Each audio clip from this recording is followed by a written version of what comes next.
Welcome to Green Business Strategy. Have you ever wondered why more firms are not more environmental? Would you like to see your company become more environmental? Would you like to be able to assess what sort of environmental strategy could work for a company, or to understand if a company is using an environmental strategy that is likely to be successful? This course will help you answer these questions and more. Because almost all environmental harm is done through some form of business activity, from resource extraction through consumption and waste, it's necessary that we train business people to understand why, when, and how to align environment and business strategy. At this time, not all environmental activities will be profitable, and not all profitable firms will be environmental. But if a firm can be both environmental and successful, it will inspire others to follow their example, so we'll have more firms involved in reducing their environmental harm. But it is not easy for a firm to be green and successful. So we explore why a firm might want to go green, what the benefits are to going green, and what it means to be a green business. People often wonder if environmental investments will pay off, so we share some of the research on this.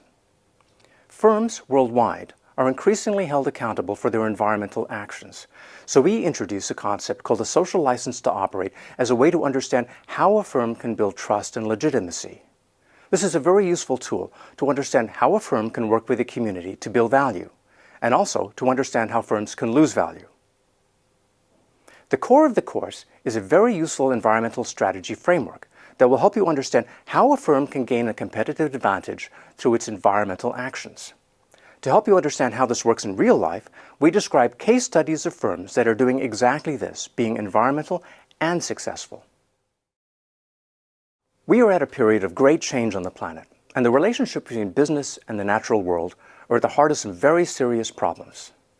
To understand what the future of business and environment might look like, we need to go back to where our global business practices came from. To do this, we need to go back to the Wild West of the United States in the Second Industrial Revolution, where mass production and mass consumption took hold, and today's business practices emerged. We take you through railroads, Buffalo, the QWERTY keyboard, the Sears catalog, and the Harvard MBA. From these, you will gain insight into why things are stuck the way they are, which is a good step towards understanding how we might get unstuck. Looking into the future, today's relationship between business and the environment is still in the early stages of an unfolding evolution in how we think about environmental problems. We explain the likely stages of this evolution so you can make better sense of the world around you. Whether you are an environmentalist who wishes to know more about business or a business person who wishes to know more about the environment, the content of this course will be useful to you. Thank you for listening.